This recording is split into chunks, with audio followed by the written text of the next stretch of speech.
Well, good afternoon, everyone. The H1B Guy here, and today, the H1B Guy Live, June 16th, 2022. Today, I'm going to cover the H1B Lottery application deadline is rapidly approaching. Visa appointments remain scarce, as well as taking your questions and comments. But before we get started, I'd like to ask you, if you haven't already, to please subscribe to the H1B Guy channel here on YouTube and like this video so that I can continue to produce more content like this for you.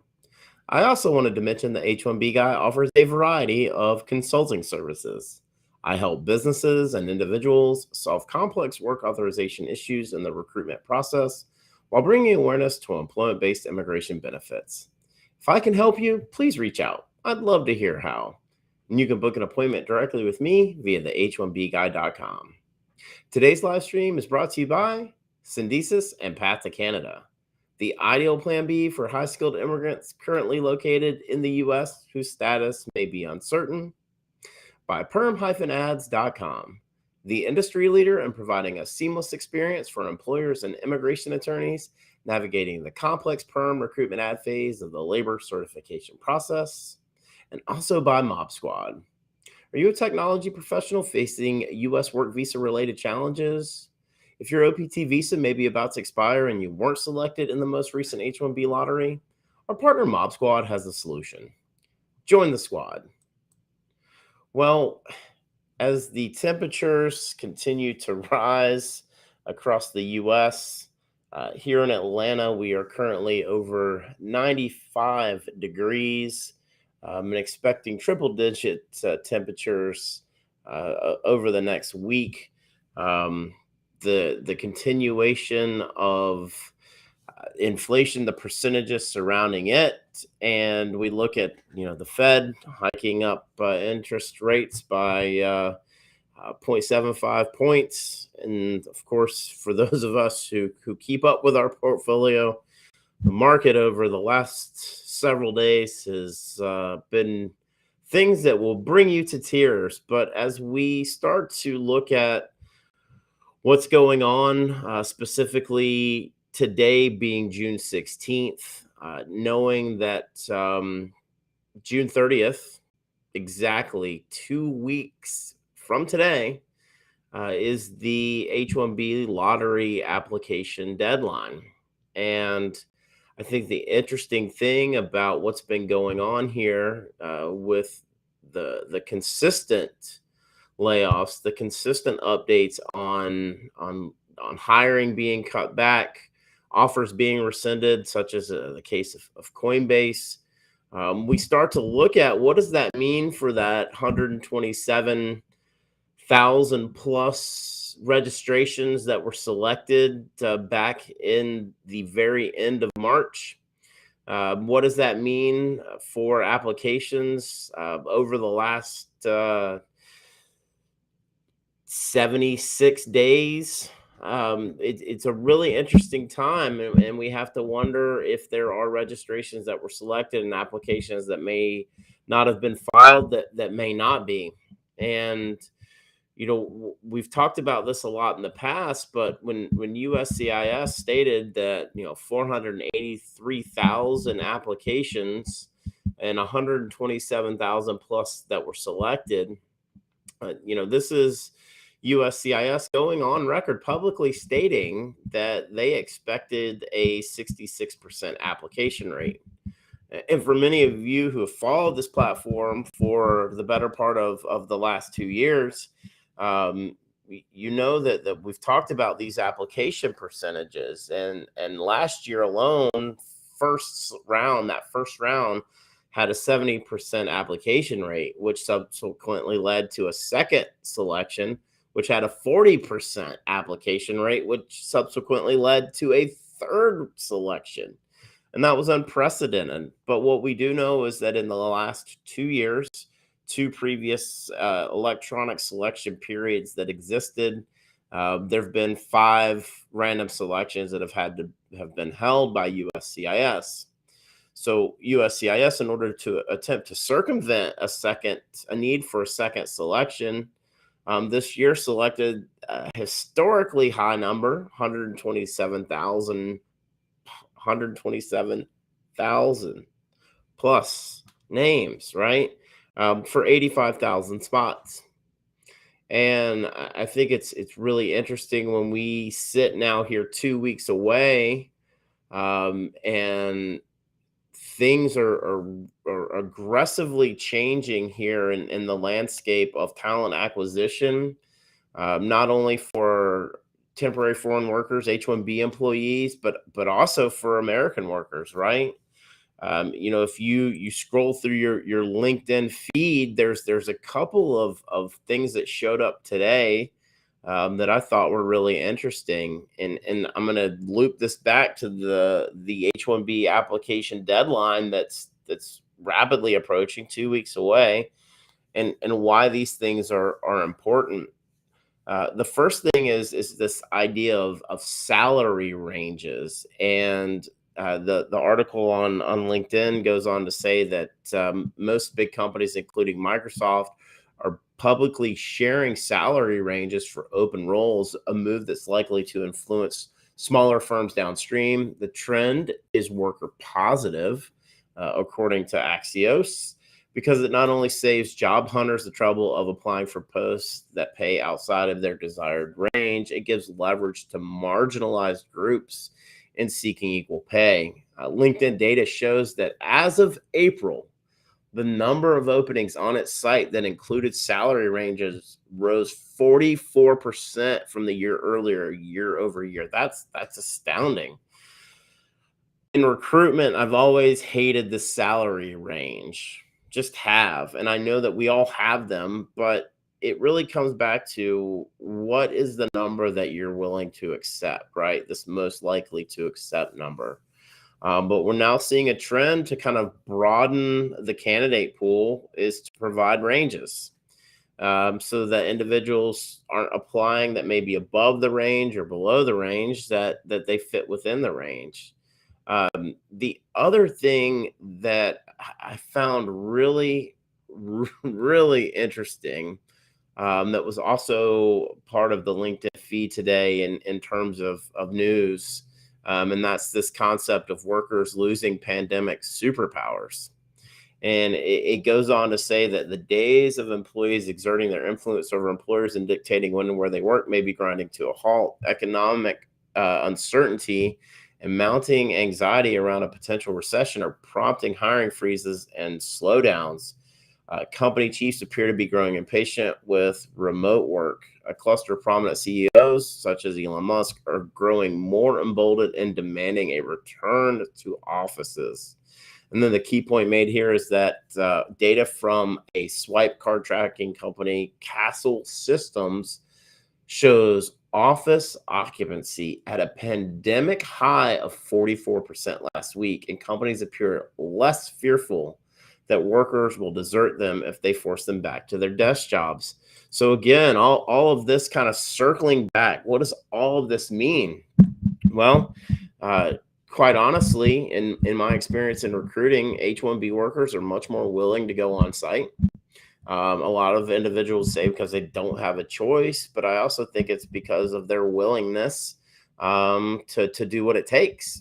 I think that over the last 16 months, if we go back to January, February of 2021, kind of the beginning wave of the vaccinations here in the US, and a lot of this return to office speculation that happened, hiring rapidly increased. That hiring rapidly increased due to the amount of cuts that occurred. If you go back to March 2020, April 2020, May 2020, June, July 2020, and we saw fairly low H-1B application rates for new initial H-1B employment.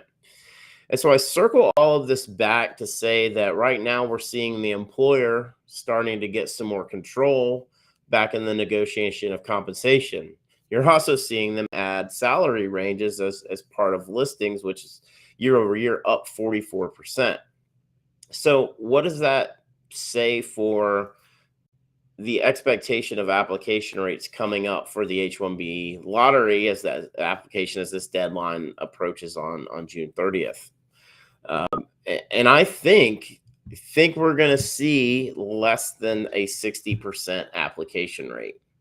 And if you just look at the sheer numbers of what that means, if we're somewhere around 58% application rate, then you're going to have about uh, 14 to 15,000 H1B visas still available for fiscal year 2023. So really interesting how the amount of layoffs that have occurred, a lot of the cutbacks that are occurring, and what that means as it impacts these registration selections for the H1B lottery. Very clearly, as I've stated, USCIS has said 66% is what they expect to be the application rate. So what I'm talking about is merely an 8% deduction from that. If we're talking somewhere around 58% application rate on that 127,000 plus, there's going to be around 14 to 15,000 H1B visas that would be still eligible and available for fiscal year 2023. So, of course, as we've talked about numerous times, and I get asked literally daily by many of you, and thank you for reaching out and asking me this question. That is, do I still think that there's going to be a second lottery for fiscal year 2023? And that answer is yes.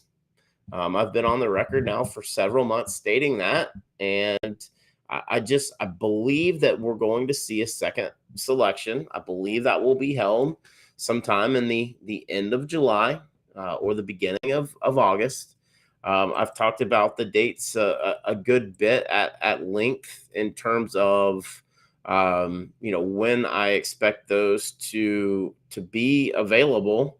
And that is, I anticipate July 24th, possibly, July 22nd,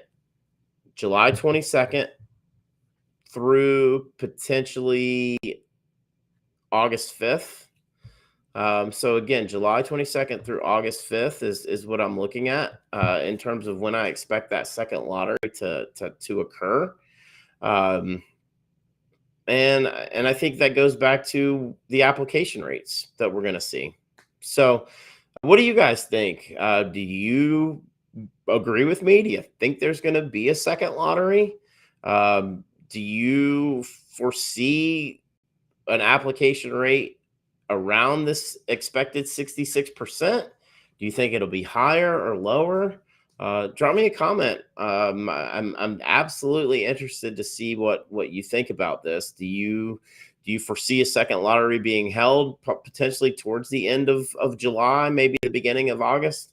I'd love to hear from you and what you think those thoughts are. With that being said, I'd like to ask you, if you haven't already, make sure that you are subscribed to the H1B Guy channel here on YouTube. Please like this video if you want to see and enjoy more content like this. Of course, you can click the bell for notifications so that you're notified anytime we go live, like we have here today on June 16th at a little after 3 p.m. Eastern. If you're looking for ways that you can support the H1B Guy platform, of course, you can do so currently through the super chat function in the live stream or the super thanks if you're watching this at a later time. For those of you that may be listening to this on the H1B podcast, I want to thank you for your continued support on that platform as well. So another thing that I wanted to talk about today is, and I've been getting a lot of questions around my thoughts on travel and a lot of questions around my thoughts on visa appointment availability. And I've covered this a few times here over the last couple of months. And that is, I think that the most interesting thing here is that the Department of State Travel.Gov continues to use the pandemic as a reason for these delays or lack of availability in visa appointments. I've been talking about this going all the way back to the summer of 2020, excuse me, where, if you had an H1B that was approved, there was unfortunately no appointments to be had. You couldn't get into the country, even if you were under the exception. And so, this has continued to be a problem. And I've heard a lot of horror stories around this, Dropbox horror stories, lack of availability across all consulates, not just even India, but many of the international consulates, and the lack of appointments. Um, Many of you have made me aware of a variety of groups that are out there that are actively tracking visa appointments and providing up to date and current information around it.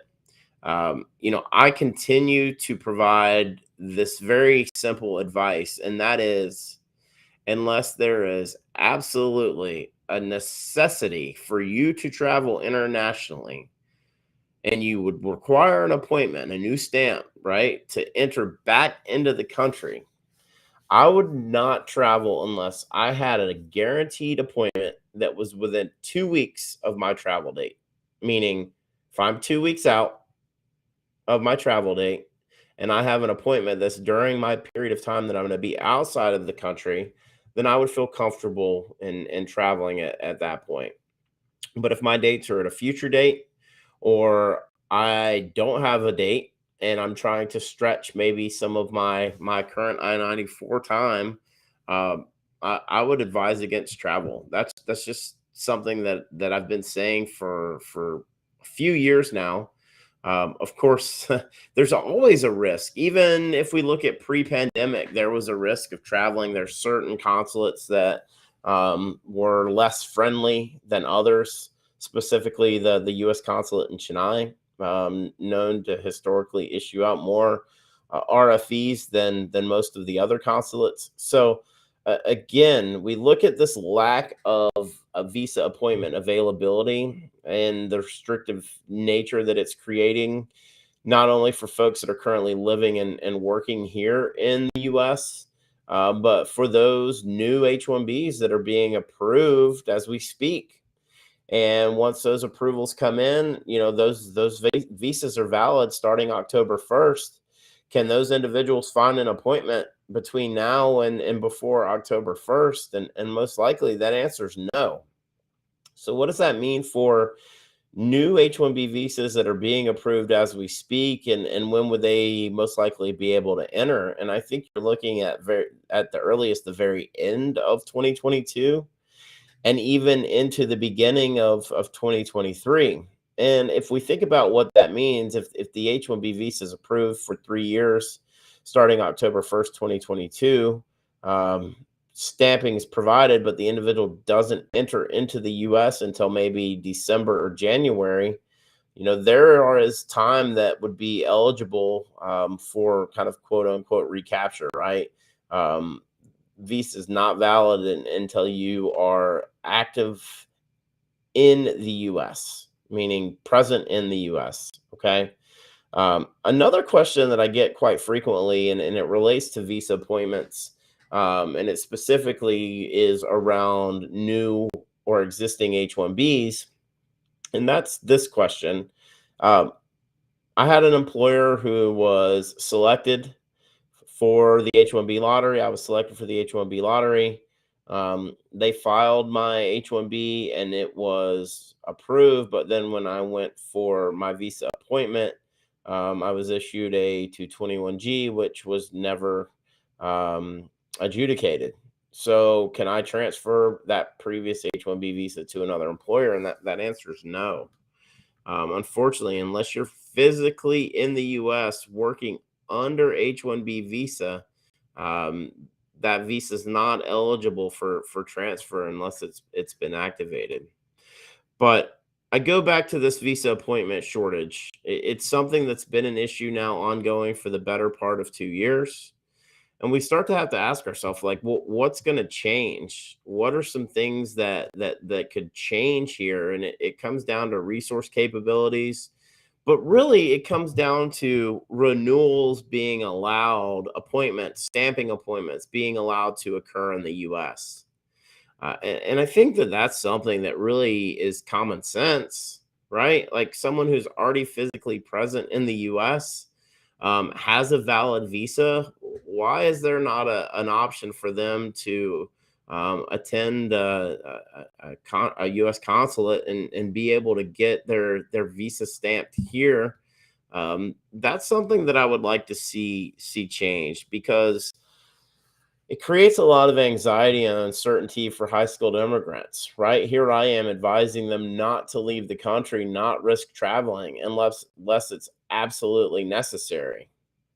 It almost feels like that's like hostage type situation, right? Like, why is that the case? And I think for me, when I look at like some common sense reform, um, can we not just do the visa stampings here in the US? Would we still be experiencing a lack of visa appointment availability for those individuals that already may be in the US that are looking to enter? I don't know. I mean, I think that to me would make a lot of sense. But wanted to see if any of you have had any issues with your traveling, if you've had issues getting visa appointments, um, what that struggle may look like for you. Of course, I know that that's an ongoing issue, and honestly an ongoing problem. And quite honestly, it's always kind of been that way, right? The visa appointments created a lot of anxiety. That stamping process, it's been something that as I've been working with H1B visas now for the better part of 15 years, it's been a constant. It's absolutely been a constant.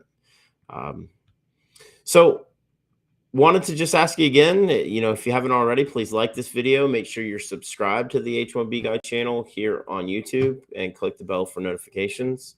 I would love to get into some questions and comments. For those of you that maybe have questions or comments, let's go ahead and get those in the chat. I will be rolling through those here in the next few minutes. Another thing that I thought was interesting, there was an article that was put out last week that talked about, because of how quickly the visa bulletin has been advancing, um, specifically in EB2, how it's creating issues for H1B extensions. And generally, it comes down to what's the amount that's allowed for an H1B extension for individuals who have an adjustment of status that's been filed and potentially pending. Generally speaking, once you have an approved I-140, you can extend your H1B visa by 3 years, 3-year increments, and until your priority date comes current.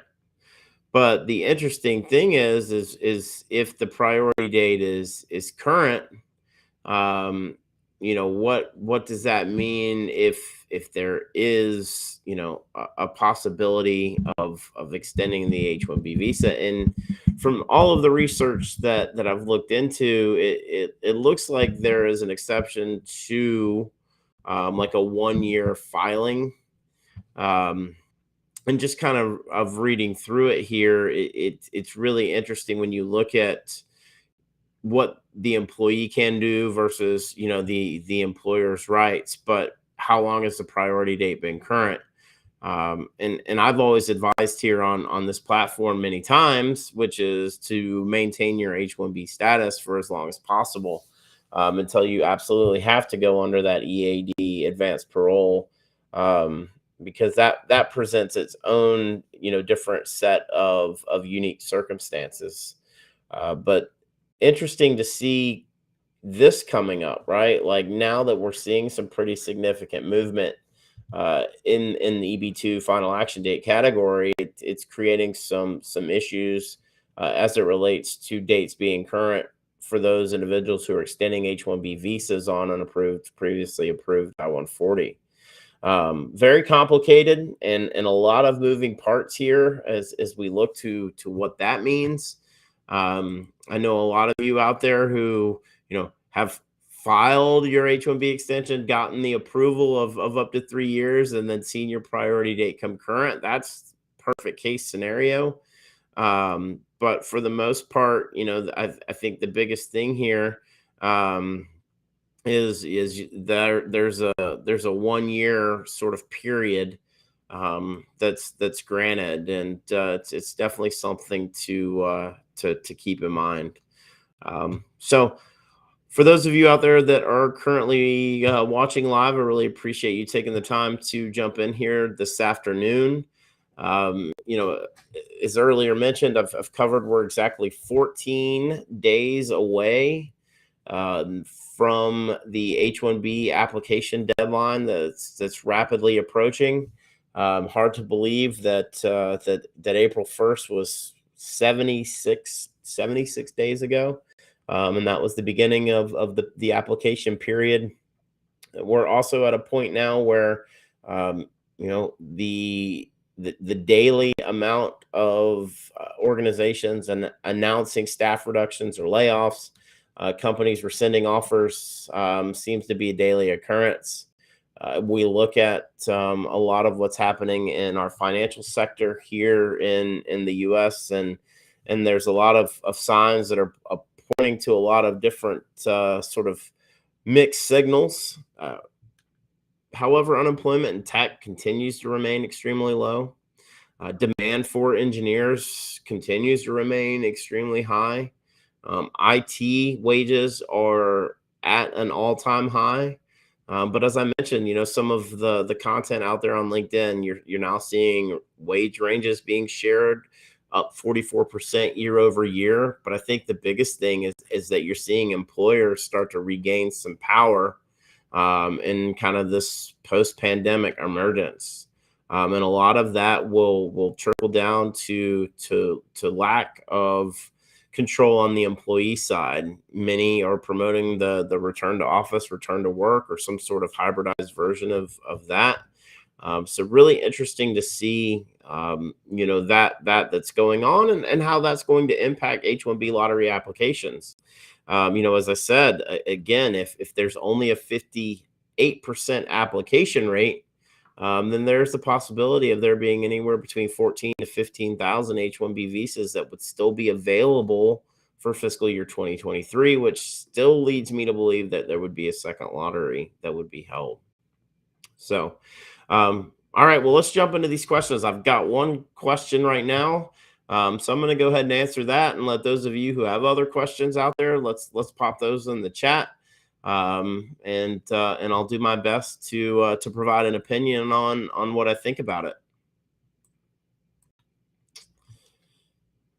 Hey, Jep, how are you? Thanks for taking time to join my live stream.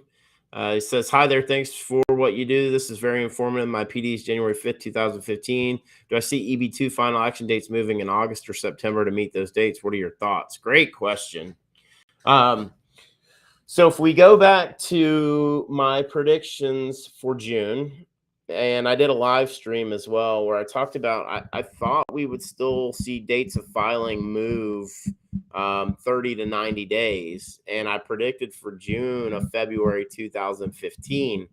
But then when the dates of filing didn't move and final action moved by an entire year, it led me to believe that that would be all of the movement that we would see for dates of filing, and that final action will move incrementally, by a month. But instead, what happened is dates of filing moved by a month, and final action dates moved 3 months.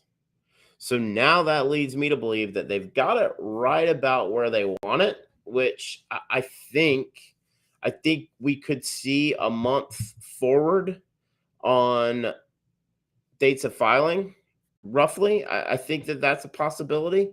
And then I think that subsequently final action dates would follow that. So, for you, what does that mean? Well, I think you're looking for a little bit more than that. And kind of to your point, um, I feel like your final action dates will most likely be current in September for September's bulletin. So that should be posted sometime in early mid August. Again, this appears to be very fluid.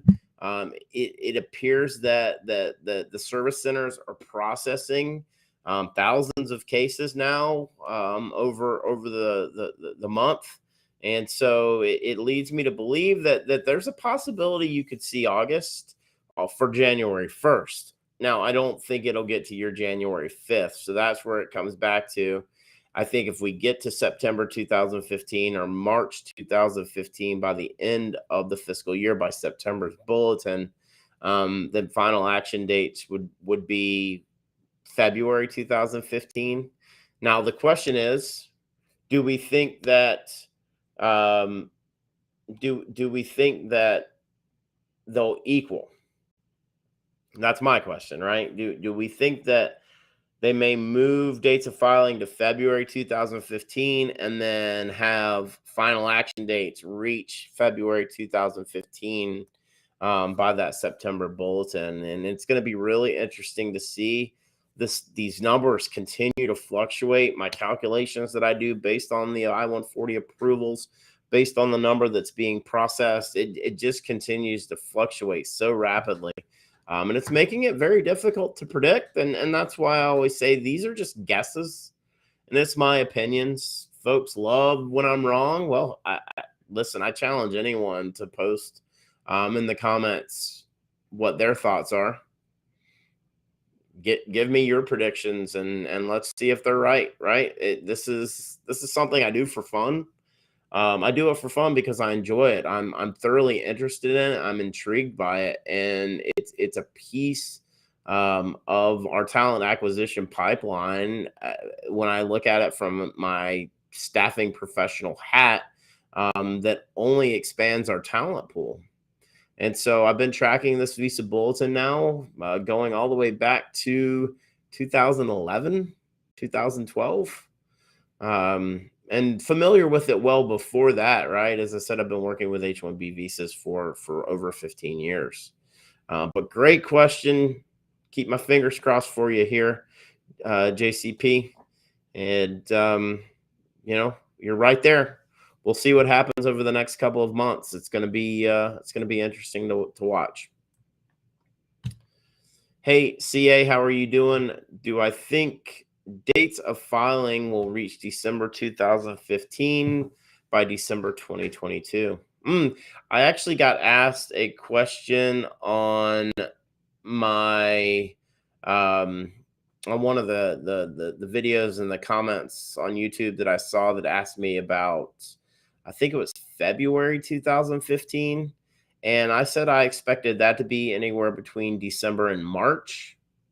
So the caveat here for you, CA, is if corrective action occurs in October or November. And there's been a pretty consistent rumor of corrective action. But I also feel like these dates have advanced, and I don't know if there is that retrogression, if it does occur, when it will occur, and how much it will be.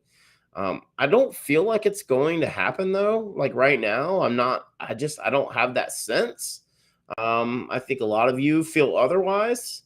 But right now, for me, I just don't have that sense. But I think for you,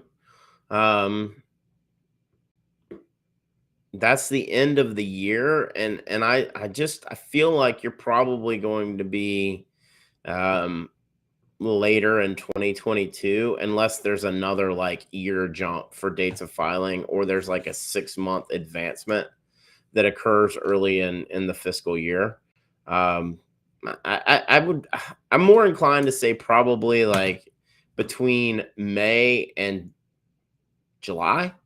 of next year. I might be wrong. That might be too far out. But that's just kind of what my gut tells me right now, and looking at it. But again, dates of filing, that could be more likely. It could be like March or somewhere between March and May, of next year. But I think you're in 2023, if I'm being honest with you. Hey David, how are you? Are there any delays in processing petitions for 2023? What do you think timelines would be for Vermont? I haven't seen any of the Vermont data in the last like month or two. I haven't looked. I looked at some data surrounding Nebraska, which was pretty gross and atrocious. Um, my experience with Vermont is that Vermont was always pretty consistent in their numbers, their approvals. Um, so I'm hopeful. I'll have to go back and look, but I don't. These delays have continued, right? They're still out there. They're across all of the different status types, but to me, it's not as significant as what it probably was 5, 6 months ago. And I'm assuming you're referring to H1Bs. I don't know if you're referring to a different type of delay here, but my experience with Vermont, they've been fairly consistent. I would have to go back and look at the data. Like I said, I haven't looked at it over the last couple of months, but I go back to my personal experience with Vermont many years ago, and filing many of our cases there. They were really consistent with their turnarounds. And last thing about Vermont before I jump to this question, they were one of the largest employers in Vermont. USCIS is, and we've had multiple senators, Senator Leahy and Senator Sanders, go on record and talk about the need for USCIS bailouts, way back when the rumors were circulating in 2020, about USCIS being on the verge of bankruptcy. Do I think there'll be spillover as well if the USCIS numbers that were mentioned during the call said they only had 13,500 EB3 to EB2 interfiles? Wouldn't that create more numbers to be available? I'm assuming you're talking about available in EB3. So that possibly could mean some sort of movement could be forthcoming in EB3, since they now seem to have a good grasp on the numbers available for interfile. I haven't heard any updates on spillover. Of course, there's been a lot of different legislation out there that's looking to recapture the numbers that have been wasted over the last few years. But they tend to put that out over the next couple of months. So we should see something, I would think, in August or September. But they definitely by like mid-August or November will put out what the total number would be, like in that. Probably in the November visa bulletin, you would see a specific number data point provided about what would be available for fiscal year 2023. But good question. Thank you. Any insider updates from USCIS AILA conference? Well, so I get what you're doing here. But yeah, for those of you who aren't aware, AILA held their national conference, is ongoing this week in New York City. It went back to in person for the first time since the pre-pandemic. I haven't heard much yet, but of course I have, you know, many colleagues, acquaintances, individuals that I know that were in attendance, individuals that I know that were sponsoring booths there. So I'm sure that there will be some updates that will come from it. I haven't been following very closely, as I've stated. I've been extremely busy over the last several months. You may notice some inconsistency in my live streams and some of the content posts, but I've been doing my best to try to find time, like I have here today, to take these questions and comments, because this is one of the things that I really enjoy doing most. And I love making myself available to provide, my opinion, right? It is what it is. You can take it or you can leave it. And unfortunately, I don't have a lot of updates, but I will tell you, there is a lot of uh, a lot out there on AILA as a whole, and kind of what they stand for. Listen, I've covered some of their stuff before. I feel like I always refer back to uh, everything I talk about here is just based on my personal experience and being in the staffing industry and working directly with high skilled immigrants on temporary work visas over the last 15 years.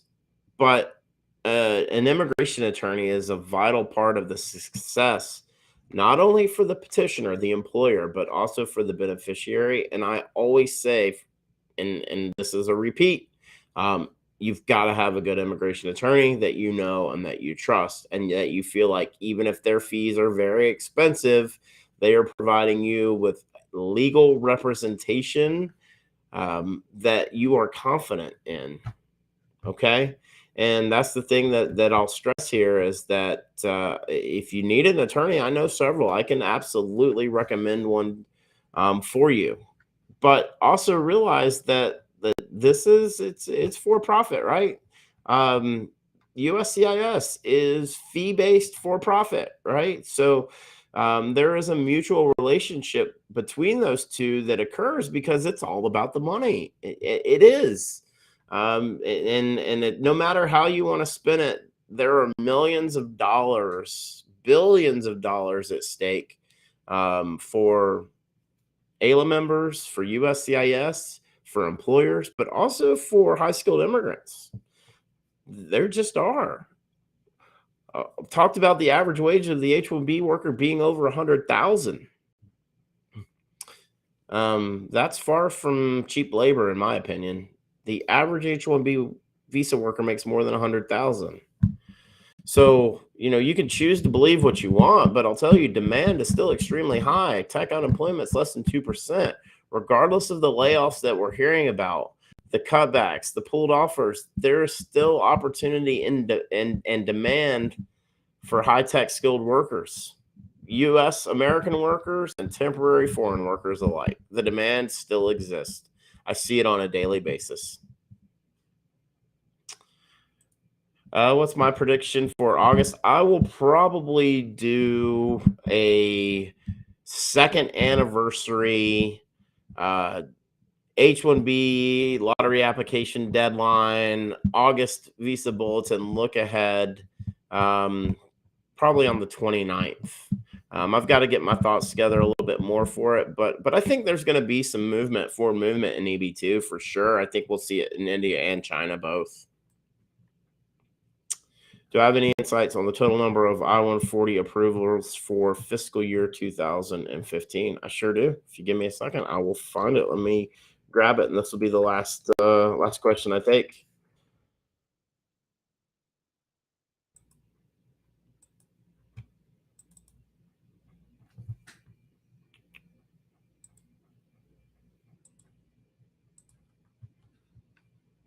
Okay, so for China, because I always like to cover both, for China, in EB2 fiscal year 2015, there were 5,095 approved. So EB2 for China 2015, 5,095 approved.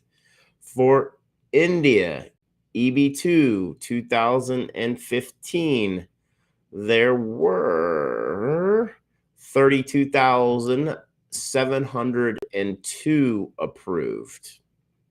And if you look at 2014, it was 25,634. The following year in 2016, which is the highest years we've been tracking at year to date, 49,054 in EB2. But to answer your question, 32,072 for fiscal year 2015 for the number of I-140 approvals in EB2.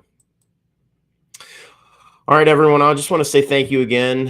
For those of you who have posted questions or comments here in the live chat, thanks for joining me on this Thursday afternoon. I really appreciate it. I just wanted to remind everyone that today's live stream is brought to you by Syndesis and Path to Canada, the ideal plan B for high-skilled immigrants currently located in the U.S. whose status may be uncertain. If you're facing an H-1B denial or OPT expiration, don't get caught off guard. Make sure you have a plan B, and Syndesus and Path to Canada are your answers. They'll gladly help you navigate the process, and if you're interested in finding out if you qualify, please be sure to use the link in the video description below, and someone from Syndesus or Path to Canada will be in touch. And also by PERM-Ads.com, the industry leader in providing a seamless experience for employers and immigration attorneys navigating the complex PERM recruitment ad phase of the labor certification process. If you're looking to reduce your costs and overhead associated with PERM labor certification recruitment advertising, let PERM-Ads.com help you. And also by Mob Squad. If you're a technology professional facing U.S. work visa related challenges, maybe your OPT visa is about to expire, you weren't selected in the most recent H1B lottery, our partner Mob Squad has a solution. They work with technology professionals that are facing work uncertainty here in the U.S., remain working with their current U.S. company nearshore from Canada, and also technology professionals from around the world who are seeking an opportunity to find a rewarding career in North America. Through their partnership with the Canadian government, they can obtain a Canadian work permit for you and your spouse in as little as 6 to 8 weeks. Whether you're looking to stay working with your current U.S. company or you want to find a new opportunity in Canada, please find out how the team at Mob Squad can help you via the link in the video description below. Join the squad. Just wanted to ask you again one last time to please like this video, subscribe to the H1B Guy channel here on YouTube, and click the bell for notifications. If you've made it this far, I just want to say thank you for taking the time to watch my live stream.